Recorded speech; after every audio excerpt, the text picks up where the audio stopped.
The sky over Nibiru, seven shimmered with 1,000 iridescent hues, casting the sprawling capital city in a cascade of colors that no human eye had ever seen before.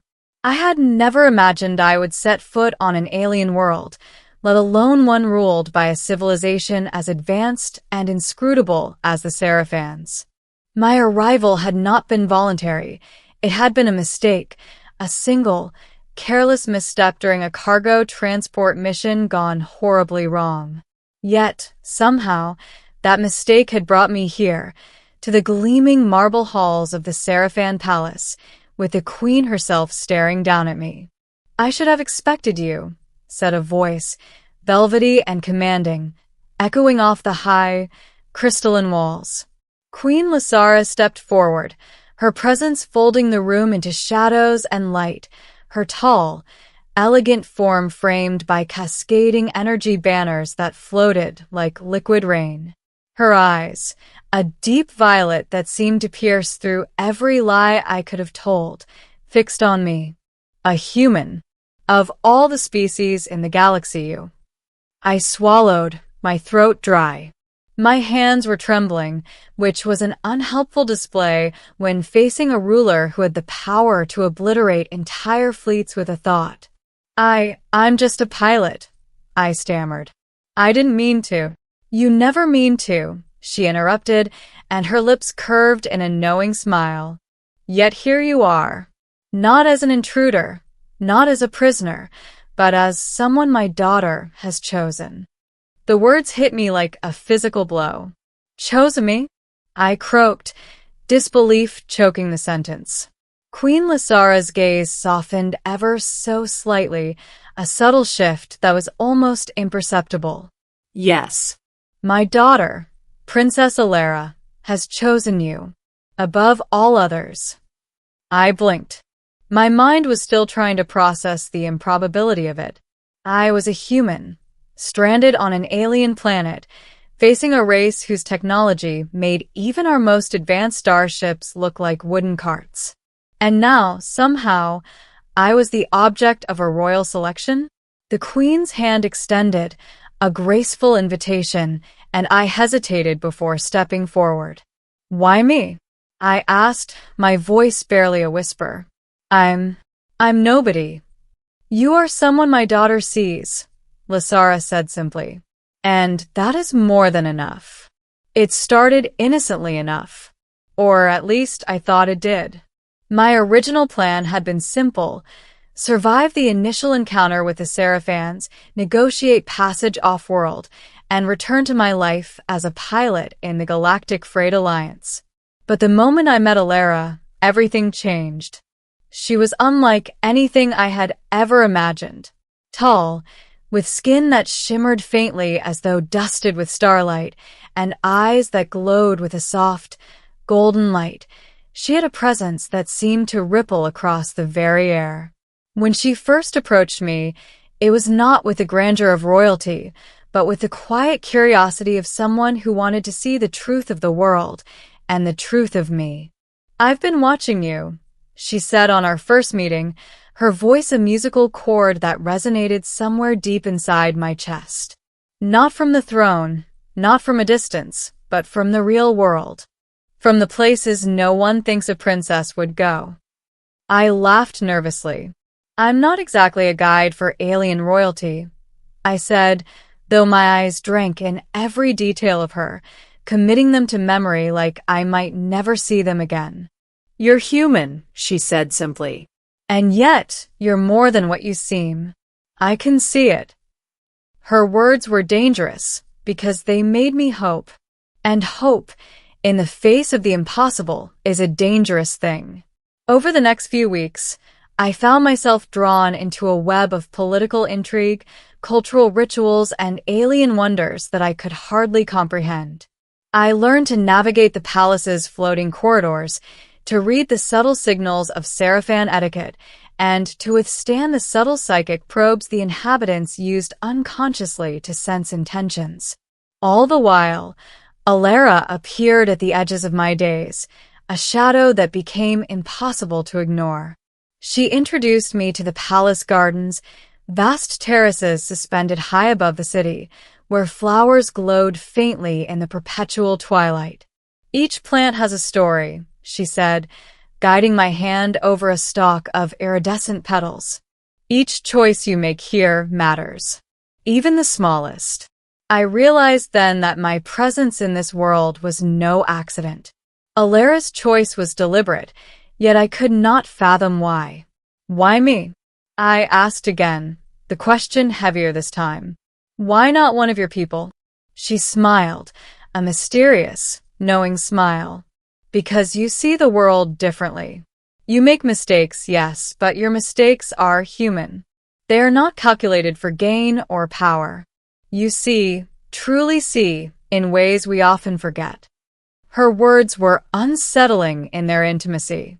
I had never been praised for my perception before, certainly not in such an alien and foreign context. And yet, the truth of them was undeniable.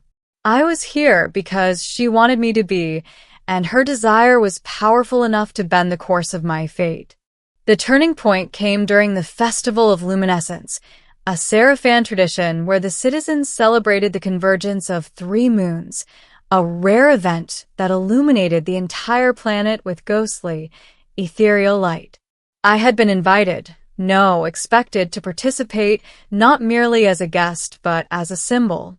Alara appeared beside me as I stood nervously on the observation platform, watching the moon's reflections dance across the palace's crystalline towers. Tonight, you will not just watch, she said softly. You will choose. Choose. I echoed, my heart racing. Yes, she whispered, leaning closer so that the warmth of her presence brushed against me. Will you accept what is being offered? Will you embrace this life, with all its uncertainty, its challenges, and its possibilities? I wanted to protest, to say that I was not fit for such a world, that my place was among humans, not among gods and queens. But as I looked at her, I understood something I had never realized about myself. I had been waiting for a moment like this, for a chance to step into something far larger than my own fears. I began, but words failed me. My chest tightened as the moons aligned, and the entire city seemed to shimmer with anticipation. Finally, I swallowed my doubt and said, yes, I'll try. I'll do it. Her smile was radiant, a dawn breaking over the alien city. That is all I needed to hear, she said. The next days were a blur of preparations. Alara guided me through the rituals of Seraphan betrothal, each step more intricate and alien than the last. I learned to wear ceremonial garb that glimmered with energy threads, to speak the Seraphan tongue in a cadence that honored our union, and to navigate the complex web of alliances and expectations that surrounded the royal court. And through it all, Queen Lasara watched. She was ever present, her gaze a careful mixture of scrutiny and approval. I sensed the weight of her expectations, but I also sensed her curiosity, the same quiet probing that Alara had shown me in the gardens. Then, on the eve of the official betrothal ceremony, the queen summoned me to her private chambers. I entered cautiously, the room glowing with soft bioluminescent light. Lasara stood near the window, looking out at the luminous cityscape, her silhouette regal and imposing. You have done well, she said without turning. You have embraced what many would flee. You have honored my daughter in ways I could not have expected. I nodded, uncertain of what to say. I'm just trying to. You are more than trying, she interrupted, finally turning to face me. Her eyes softened, and for the first time, she seemed almost human. My daughter chose you above all others. That choice was not made lightly. And now it is my wish to make it clear. You have my blessing, though it is more than a blessing. It is recognition. You belong here if you wish it. Her words struck a chord deep in my soul. All the fear, all the uncertainty, All the disbelief I had carried since stepping onto Nabira 7 melted away. I was not a mistake. I was not an intruder. I was chosen for reasons that transcended logic or circumstance. I don't know what to say, I whispered, my voice trembling. Then say nothing, Lasara said, a hint of a smile on her lips. Simply live, and let her see you for who you are. That will be enough. The ceremony was unlike anything I had ever imagined. The city glowed under the triple moons, the air alive with colors that danced and shifted with every heartbeat. Alara took my hand, and together, we recited the ancient vows, a fusion of Seraphan tradition and our own choices, binding us not just in ritual, but in a shared understanding that transcended species and worlds. When it was over, the queen approached, her eyes warm. She leaned in close so that only I could hear, and whispered, "My daughter chose you above all others." I swallowed, unable to speak. And yet I didn't need to. The weight of her words, the truth of them, filled every part of me.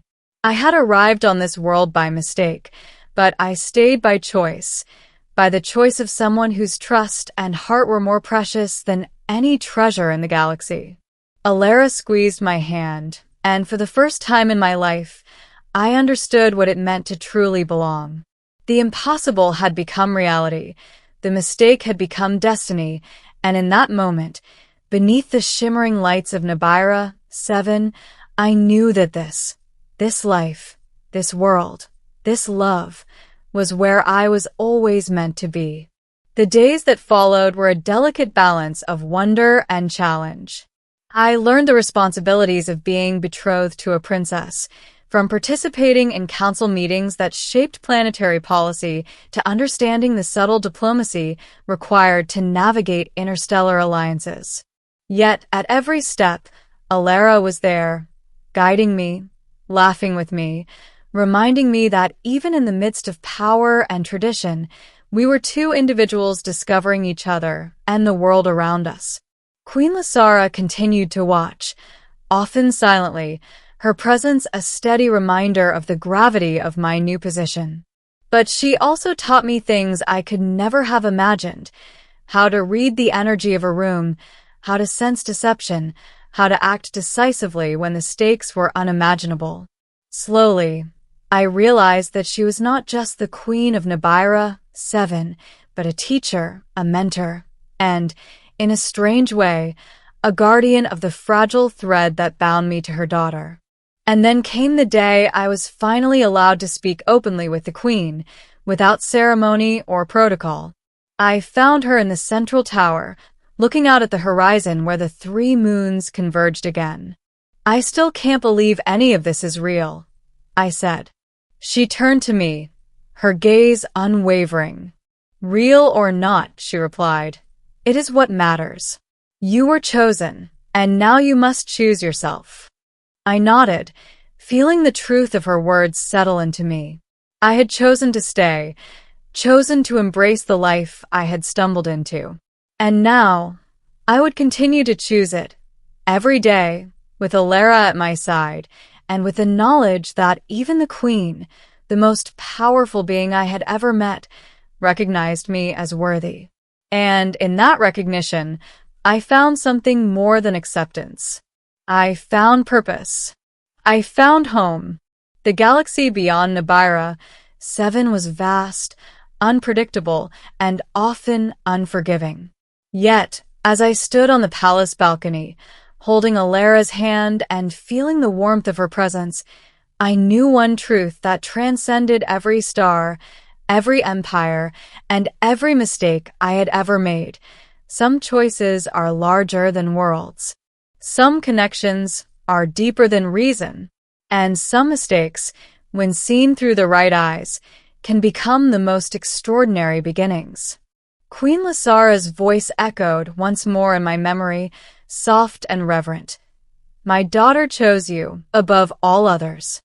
And in that moment I believed it. The weeks after our betrothal were a delicate dance between duty and discovery. Alera and I learned to navigate the labyrinthine politics of Nibiru, 7 together, facing emissaries from neighboring systems, council meetings that lasted hours, and subtle tests of loyalty from nobles who had doubted my worth from the moment I arrived. Yet every challenge became bearable because of her. Alera was more than a princess. She was my anchor in a world that constantly threatened to overwhelm me. She had a way of seeing through my hesitation, my uncertainty, and guiding me toward courage I didn't know I possessed. One evening, as the 3 moons aligned again, a sight rare even in Seraphan history, we stood atop the palace tower, the city sprawling below like a living constellation. Alera turned to me, her golden eyes reflecting the pale light. "Do you ever wonder if any of this is meant to be?" she asked softly. "I thought I was just a mistake," I admitted. "But now, I see it differently. Maybe I was meant to find you, meant to be here. Somehow." She smiled, a glimmering crescent of light against the darkness of the night sky. "And I was meant to choose you, above all others, even when it seemed impossible." Her words reminded me of Queen Lysara's whispered blessing, and I realized that my life had changed irrevocably. No longer was I a stranded human on an alien planet. I was part of something larger, something enduring. But peace, as I soon discovered, is often fleeting in a galaxy ruled by ambition and power. A faction of nobles, resentful of my presence, and alarmed at the disruption Alera's choice represented, conspired in secret. Rumors reached me through hushed whispers and fleeting shadows, and for the first time, fear crept into my heart. One night, a coded message arrived at my quarters, a challenge. I was summoned to the Crystal Arena, a place where disputes of honor were resolved not through words, but through skill and courage. The arena floated above the city, its transparent floor revealing the luminous streets below. Alera appeared beside me, her hand gripping mine. "Whatever happens, know this," she said. "I chose you because you are worthy. You carry not only my trust, but the trust of my people. Show them who you are." I nodded, my nerves taut, and followed the emissary to the arena. There, I faced the challengers, 3 Seraphan nobles whose prowess in combat was legendary. They were swift, elegant, and ruthless, each movement a testament to centuries of training. I was human, slow, unrefined, vulnerable, but I had something they could not anticipate: heart, instinct, and the fierce determination born of love. The battle was grueling. I dodged, leaped, and countered, relying on agility and quick thinking rather than strength. Each strike I survived, each maneuver I executed, was a declaration, not just of skill, but of belonging. And then, as the moons aligned fully overhead, I found the opening and completed the challenge, disarming my opponents without serious harm. The arena fell silent. Then, slowly, the nobles bowed, acknowledging my victory. I felt Alera's presence behind me, her warmth a beacon. After the challenge, Queen Lysara summoned me once more to her chambers. Her eyes were thoughtful, her regal composure intact. "You have proven yourself, not only to my daughter, but to all who doubted you," she said. "Not through strength alone, but through courage, integrity, and the willingness to risk everything. That is what makes you worthy of her and of this world." I exhaled, the weight of her words sinking in. "I never imagined any of this," I murmured. "Few do," Lysara replied. "Most see only the surface, the mistake, the impossibility. But sometimes, what begins as a mistake becomes destiny. Remember this always. Your heart, your choices, and your willingness to embrace the unknown are what define you, not your origin, not your species." Her words, like a gentle tide, washed over me. And then she leaned closer, her voice dropping to a whisper that sent shivers down my spine. My daughter chose you above all others. Guard her, honor her, and together, build a future that no one else could imagine. The betrothal ceremony that followed was unlike anything I had ever witnessed or imagined. The city was alive with light and sound, the air thick with anticipation. Alara took my hand, her touch grounding me amidst the spectacle. We recited vows that blended Seraphan tradition with our own promises, our words resonating not just through the halls of the palace, but through the hearts of all who witnessed it. And when it was done, Queen Lasara approached us once more. She placed her hand over ours, uniting us in a gesture that transcended ceremony. You are more than you realize, she said softly. Together, you and my daughter will shape the course of this world, and perhaps others beyond it. Never forget the choice she made and the trust it represents. Alara leaned into me, resting her head against my shoulder. We'll face it all, she whispered. Together. For the first time since my arrival, I felt a profound sense of peace.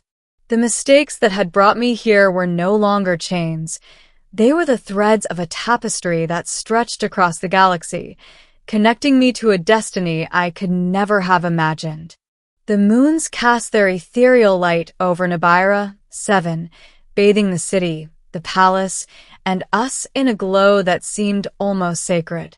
And in that light, I understood the truth of Queen Lasara's words, the promise behind Alara's choice, and the life that awaited me. I had arrived by accident, yes, but I would stay by choice. And in the choice, in the courage, in the love that now bound me to a world far beyond my own, I had found something greater than survival. I had found home. As we watched the city shimmer below, Alara squeezed my hand, and I knew that no challenge, no danger, and no force in the galaxy could undo what had been forged. My heart was no longer my own. It belonged to this world, to this princess, and to the life we would create together. And somewhere, in the quiet majesty of the palace, Queen Lasara's presence lingered, her whisper echoing through my mind one last time. My daughter chose you above all others. And in those words, I found the courage, the purpose, and the love that would carry me through every star and every challenge yet to come.